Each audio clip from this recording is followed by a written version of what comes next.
도깨비 축제에 초대받은 기생의 신비한 경험, 출처 어우야담. 기생의 신분에서 벗어나고 싶었던 한 여인이 도깨비 축제에서 만난 운명적 사랑. 신비한 도깨비의 도움으로 전국 장터를 누비며 꿈꾸던 자유로운 삶을 살게 된 놀라운 이야기.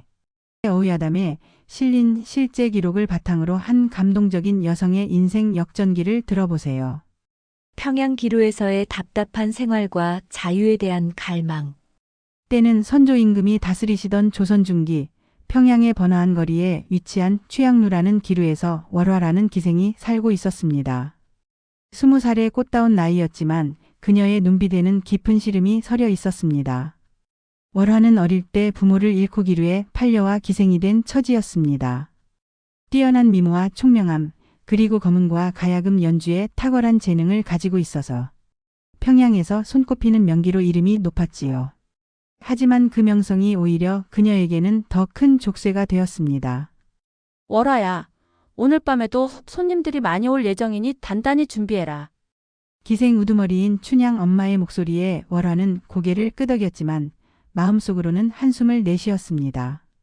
매일 밤 똑같은 일상의 반복이었습니다. 화려한 옷을 입고 얼굴에 분을 바르고 손님들 앞에서 춤을 추고 노래를 부르는 일 말이지요. 월화가 정말 하고 싶었던 것은 따로 있었습니다.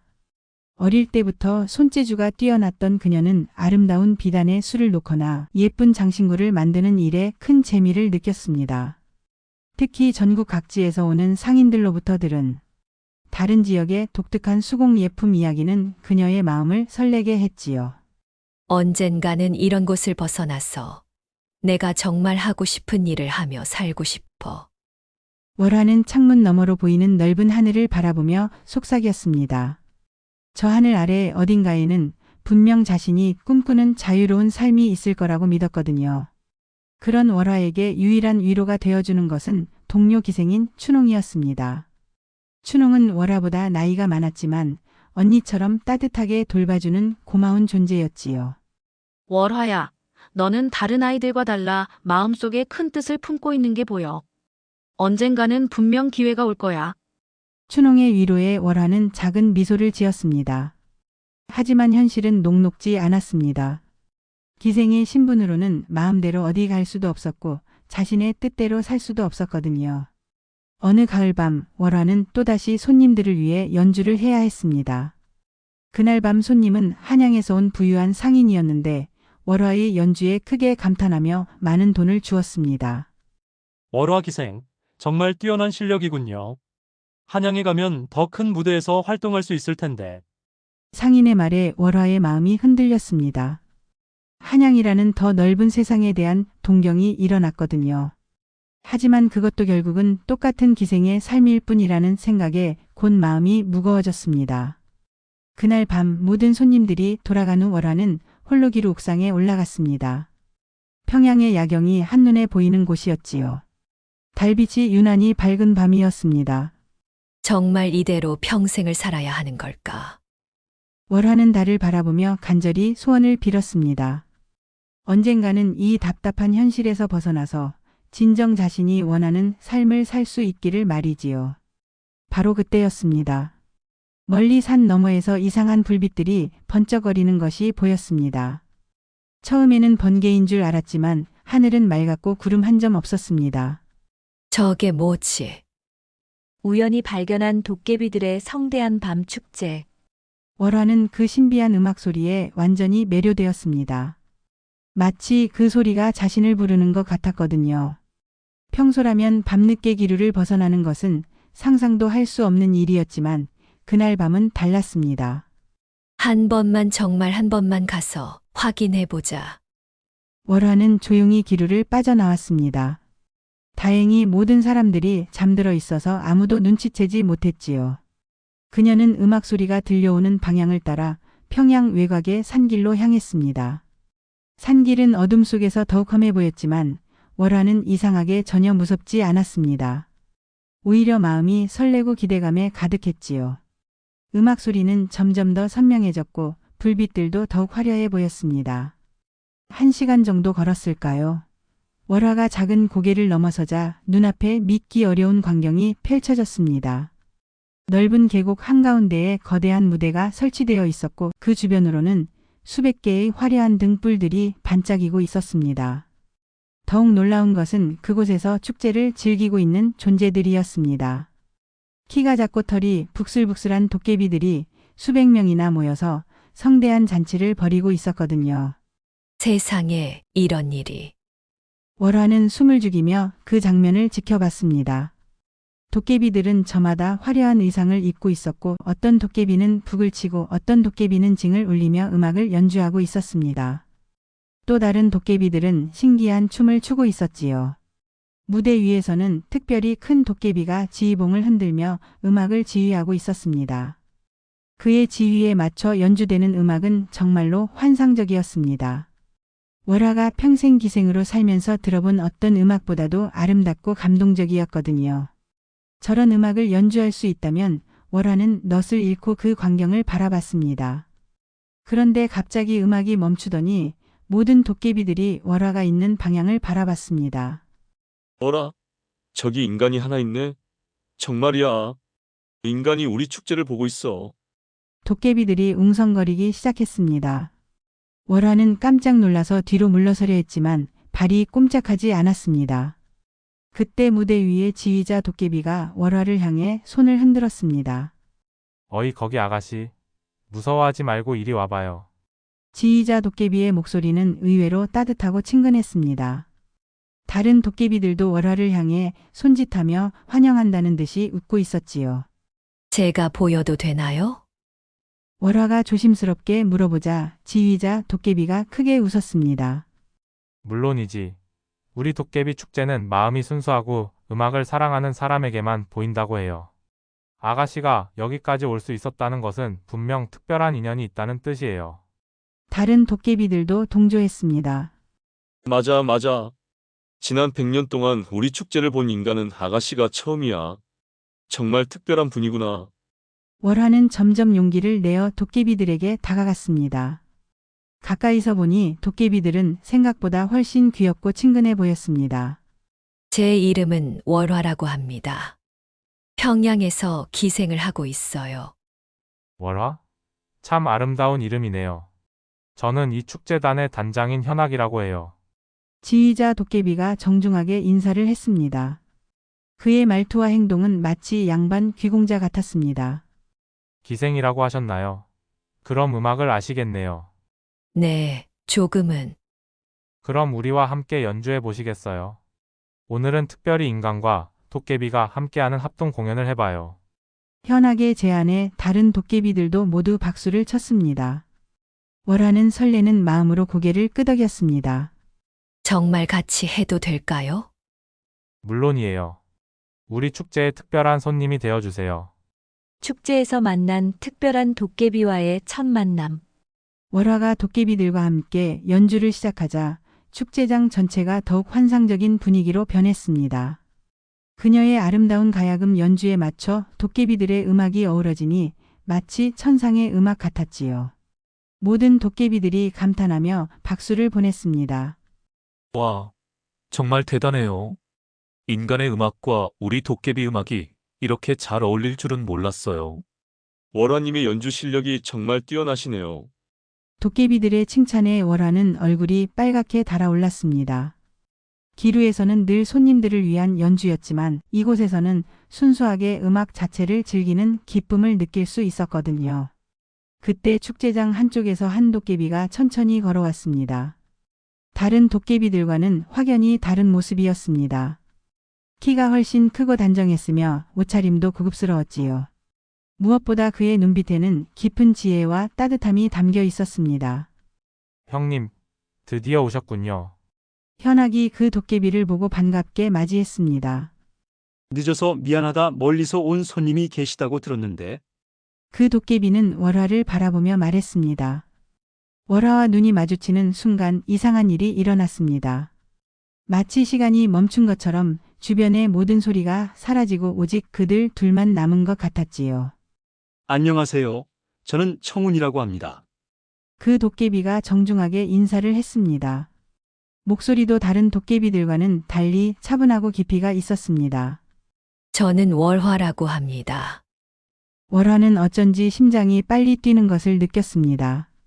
지금까지 수많은 남자들을 만났지만 이런 기분은 처음이었거든요. 월화 아름다운 이름이군요. 달과 꽃이라 정말 어울리는 이름입니다. 청운의 말에 월화는 더욱 얼굴이 빨갛게 되었습니다. 현악이 둘 사이의 분위기를 눈치채고 미소를 지었습니다. 형님, 월화님은 평양에서 오신 명기세요. 정말 뛰어난 연주 실력을 가지고 계시죠. 그렇군요. 그럼 저와 함께 연주 한 곡 해보시겠습니까? 청운이 제안했습니다. 그는 어디선가 아름다운 피리를 꺼내 들었지요. 네, 좋습니다. 월화와 청운의 이중주가 시작되었습니다. 월화의 가야금과 청운의 피리가 만나자 정말로 마법 같은 일이 일어났습니다. 두 악기의 소리가 완벽하게 조화를 이루어 들은 모든 이들의 마음을 감동시켰지요. 연주가 끝나자 축제장 전체가 잠시 정적에 휩싸였습니다. 그리고 이어서 터져나온 것은 지금까지 들어본 것 중 가장 큰 박수 소리였습니다. 정말 환상적이었어요. 이런 아름다운 연주는 처음 들어봐요. 도깨비들이 감격하며 소리쳤습니다. 하지만 월화의 눈에는 오직 청운만 보였습니다. 그도 마찬가지로 월화만을 바라보고 있었지요. 월화님, 잠시 저와 함께 걸어보시겠어요? 청운의 제안에 월화는 고개를 끄덕였습니다. 두 사람은 축제장을 벗어나 조용한 숲길로 향했습니다. 달빛이 쏟아지는 숲길을 걸으며 청운이 먼저 입을 열었습니다. 월화님은 지금의 삶에 만족하고 계신가요? 예상치 못한 질문에 월화는 잠시 당황했습니다. 저는 솔직하게 말씀해 주세요. 저는 월화님의 눈에서 깊은 갈망을 보았거든요. 청운의 따뜻한 목소리에 월화는 마음을 열었습니다. 사실 기생의 삶이 제게는 너무 답답해요. 정말 하고 싶은 일이 따로 있지만 이 신분으로는 어떻게 할 수가 없었어. 어떤 일을 하고 싶으신가요? 손으로 아름다운 것들을 만드는 일이요. 술을 놓거나 장신구를 만들거나 그리고 전국 각지를 돌아다니며 여러 지역의 특산품과 수공예품을 구경하고 싶어요. 월화의 고백에 청운은 깊이 고개를 끄덕였습니다. 도깨비의 제안과 월화의 용기 있는 선택. 그럼 저와 함께 제가 하는 일을 해보시겠어요? 청운의 갑작스러운 제안에 월화는 깜짝 놀랐습니다. 함께 하신다는 게 무슨 뜻인가요? 저는 전국 각지의 장터를 돌아다니며 도깨비들과 인간들 사이의 교역을 도와주는 일을 하고 있어요. 월화님이 원하신다면 저와 함께 그 일을 하실 수 있습니다. 청운은 월화의 눈을 바라보며 진지하게 말했습니다. 하지만 그러면 기생의 신분을 버려야 한다는 뜻이잖아요. 그게 가능할까요? 물론이에요. 저희 도깨비들에게는 특별한 능력이 있거든요. 월화님을 완전히 새로운 사람으로 만들어 드릴 수 있어요. 새로운 이름, 새로운 신분으로 자유롭게 살 수 있게 해드릴 수 있습니다. 월화의 마음이 요동쳤습니다. 평생 꿈꿔왔던 일이 현실이 될 수 있다는 것일까요? 하지만 저는 청운님에 대해 아무것도 모르는데 그렇다면 제가 먼저 솔직하게 말씀드리겠어요. 청운이 한 걸음 가까이 다가왔습니다. 저는 이 세상 모든 도깨비들의 우두머리입니다. 수백 년 동안 혼자 살아왔지만 오늘 월화님을 만나고 나서야 진정한 사랑이 무엇인지 알게 되었어요. 사랑이라고요? 네. 첫눈에 반했다는 말이 정말 있다는 것을 오늘 깨달았습니다. 월화님과 함께 연주했을 때 저는 완전히 다른 세상에 있는 것 같았어요. 청운의 고백에 월화도 자신의 마음을 인정하지 않을 수 없었습니다. 그녀도 청운을 보는 순간부터 뭔가 특별한 감정을 느꼈거든요. 저도 똑같은 기분이었어요. 그렇다면 제 제안을 받아주시겠어요? 저와 함께 새로운 삶을 시작해 주세요. 월화는 잠시 고민에 빠졌습니다. 지금까지의 모든 것을 버리고 새로운 삶을 시작한다는 것은 큰 용기가 필요한 일이었거든요. 하지만 그녀의 마음속에는 이미 답이 정해져 있었습니다. 네, 좋아요. 청운님과 함께 하겠어요. 월화의 대답에 청운의 얼굴에 환한 미소가 떠올랐습니다. 정말요? 후회하지 않으시겠어요? 네, 전혀 후회하지 않을 거예요. 오히려 이런 기회를 주신 청운님께 감사해요. 그렇다면 이제부터 월화님은 제 소중한 동반자가 되는 거군요. 청운이 월화의 손을 부드럽게 잡았습니다. 그 순간 월화는 온몸에 따뜻한 기운이 도는 것을 느꼈습니다. 그런데 구체적으로 어떤 일을 하게 되는 건가요? 우리는 전국 각지의 장터를 돌아다니며 그곳에서 특별한 물건들을 거래해요. 도깨비들이 만든 신기한 물건들을 인간들에게 팔기도 하고 인간들의 훌륭한 수공예품을 도깨비들에게 소개하기도 하죠. 청운의 설명에 월화의 눈이 반짝였습니다. 그럼 제가 좋아하는 수공예품들을 실컷 볼 수 있겠네요. 물론이에요. 그뿐만 아니라 월화님이 직접 만든 작품들도 팔 수 있어요. 저는 월화님의 재능을 믿어 의심치 않거든요. 정말 꿈만 같아요. 월화는 너무 기뻐서 눈물이 날 것 같았습니다. 그럼 언제부터 시작할까요? 지금 당장이라도 좋아요. 하지만 먼저 월화님을 새로운 모습으로 바꿔드려야겠네요. 청운이 품에서 작은 구슬 하나를 꺼냈습니다. 그 구슬은 달빛을 받아 신비롭게 빛나고 있었지요. 이것은 변신구슬이에요. 이것을 삼키시면 월화님은 완전히 새로운 사람이 될 수 있어요. 외모는 그대로지만 다른 사람들은 절대 월화님을 알아보지 못할 거예요. 신기하네요. 그럼 기루 사람들도 저를 모르게 되는 건가요? 네, 그렇습니다. 월화님은 이제부터 완전히 자유로운 몸이 되는 거예요.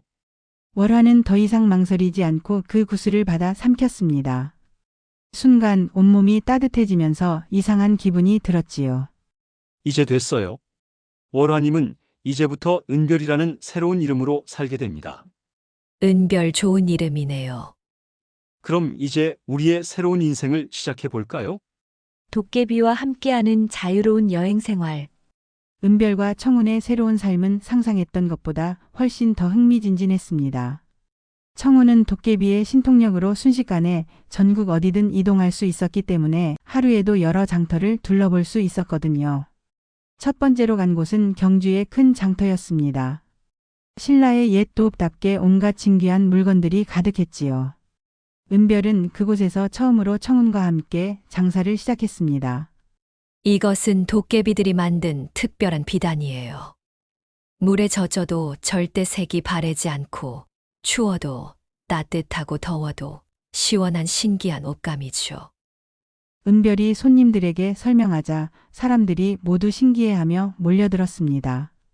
평생 기생으로 살면서 익힌 말솜씨와 품격이 장사에도 큰 도움이 되었지요. 아가씨 정말 신기한 물건들만 가지고 계시네요. 혹시 이런 예쁜 놀이개는 없나요?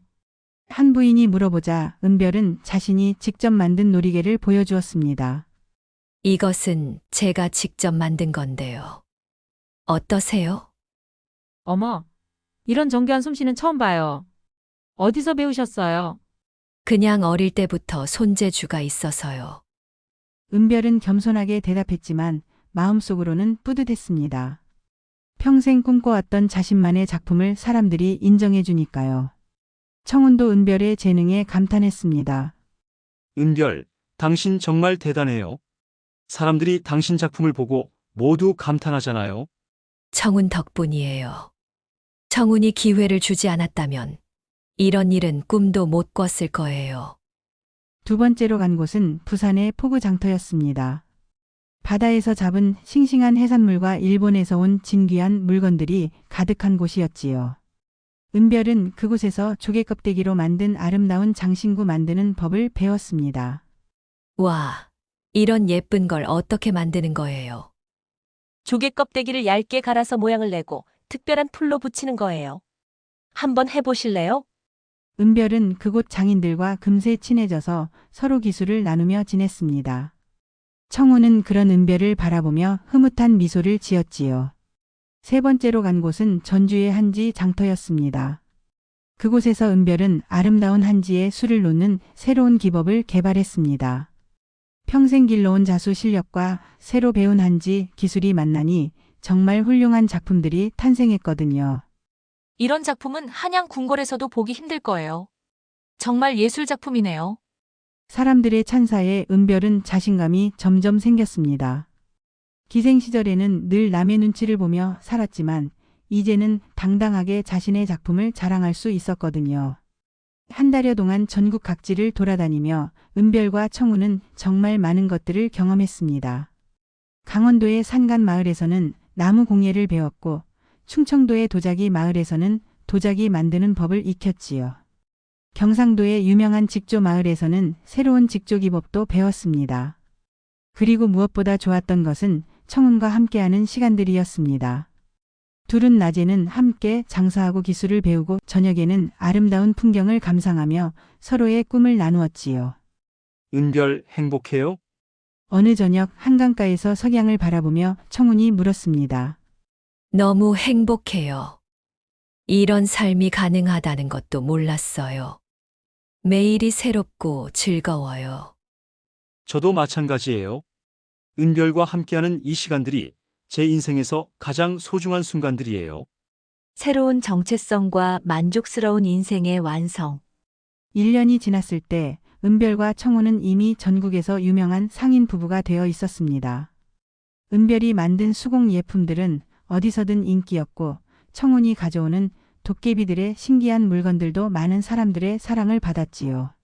하지만 무엇보다 사람들이 감탄한 것은 두 사람의 금슬이었습니다. 어디를 가든 서로를 배려하고 사랑하는 모습이 정말 아름다웠거든요. 저 부부 정말 보기 좋네요. 어쩜 저렇게 서로를 아낄까요? 맞아요. 저런 부부가 진짜 부부죠. 사람들의 말을 들으며 은별은 마음속으로 감사했습니다. 기생 시절에는 상상도 할 수 없었던 삶이었거든요. 어느 날 두 사람은 특별한 결정을 했습니다. 한 곳에 정착해서 큰 공방을 차리기로 한 것이었지요. 한양 근처에 좋은 곳이 있어요. 그곳에 우리만의 공방을 만들어서 전국 각지에서 배운 기술들을 모두 모아보는 거예요. 청운의 제안에 은별도 즉석에서 동의했습니다. 좋은 생각이에요. 그리고 그곳에서 다른 사람들에게도 기술을 가르쳐 주면 어떨까요? 훌륭한 아이디어네요. 그렇게 두 사람은 한양 근처의 아름다운 마을에 은청공방이라는 이름의 큰 공방을 차렸습니다. 은별의 은과 청운의 청을 따서 만든 이름이었지요. 은청공방은 금세 유명해졌습니다. 은별이 직접 만든 작품들은 물론이고 전국 각지의 훌륭한 수공 예품들도 함께 판매했거든요. 그리고 무엇보다 은별이 가르치는 수공예 교실이 인기였습니다. 선생님, 이렇게 하는 게 맞나요? 네, 잘하고 계세요. 조금 더 세심하게 해보세요. 은별은 정말 훌륭한 스승이었습니다. 기생 시절 익힌 인내심과 세심함이 가르치는 일에도 큰 도움이 되었지요. 청운도 은별 못지않게 바빴습니다. 도깨비들과 인간들 사이의 교역을 더욱 활발하게 만드는 일을 하고 있었거든요. 덕분에 많은 사람들이 지금까지 보지 못했던 신기한 물건들을 접할 수 있게 되었습니다. 어느 봄날 은청공방에 특별한 손님이 찾아왔습니다. 바로 평양에서 온 기생들이었지요. 은별을 보는 순간 그들은 깜짝 놀랐습니다. 당신 혹시 하지만 변신구슬의 효과로 그들은 은별을 완전히 다른 사람으로 인식했습니다. 실례지만 혹시 평양에서 온 적이 있으신가요? 어쩐지 낯이 익어서. 아니에요. 저는 계속 이곳에서 살았어요. 은별은 담담하게 대답했습니다. 이제는 과거의 일들이 전혀 아프지 않았거든요. 그날 저녁 청운과 은별은 공방 옥상에서 별을 바라보며 이야기를 나누었습니다. 후회한 적 없어요? 청운의 물음에 은별은 확신에 찬 목소리로 대답했습니다. 단 한 번도 없어요. 오히려 그때 용기를 내서 청운과 함께하기로 결정한 제 자신이 자랑스러워요. 저도 마찬가지예요. 은별을 만나지 못했다면 지금의 행복도 없었을 거예요. 두 사람은 서로의 손을 꼭 잡고 밤하늘의 별들을 바라봤습니다. 그들의 사랑과 꿈이 이루어낸 아름다운 현실이 눈앞에 펼쳐져 있었지요. 그 후로도 은별과 청운은 오랫동안 행복하게 살았습니다. 은청공방은 점점 더 유명해져서 전국 각지에서 사람들이 찾아왔고 은별의 제자들도 각자의 길에서 훌륭한 장인들이 되었지요. 그리고 무엇보다 한때 기생이었던 월화가 은별이라는 새로운 이름으로 당당하고 자유로운 삶을 살게 되었다는 것이 가장 아름다운 결말이었습니다. 이렇게 조선시대 어우야담에 실린 기생 월화의 놀라운 변신 이야기를 들려드렸습니다. 답답한 현실에 굴복하지 않고 용기 있는 선택을 한 월화가 진정한 사랑과 꿈을 모두 이룬 감동적인 이야기였습니다. 우리 선조들은 이런 이야기를 통해 누구든지 자신의 운명을 바꿀 수 있다는 희망의 메시지를 전해주셨습니다. 여러분도 지금이 늦었다고 생각하지 마세요. 언제든 새로운 시작은 가능합니다. 월화처럼 용기를 내어 첫걸음을 내딛는다면 여러분도 분명 꿈꾸던 삶을 살 수 있을 거예요. 다음 시간에는 묵묵히 일하던 노인에게 도깨비가 준 뜻밖의 선물이라는 따뜻한 이야기로 찾아뵙겠습니다. 평생 성실하게 살아온 한 노인이 받은 도깨비의 특별한 선물과 그 안에 담긴 깊은 의미를 기대해 주세요.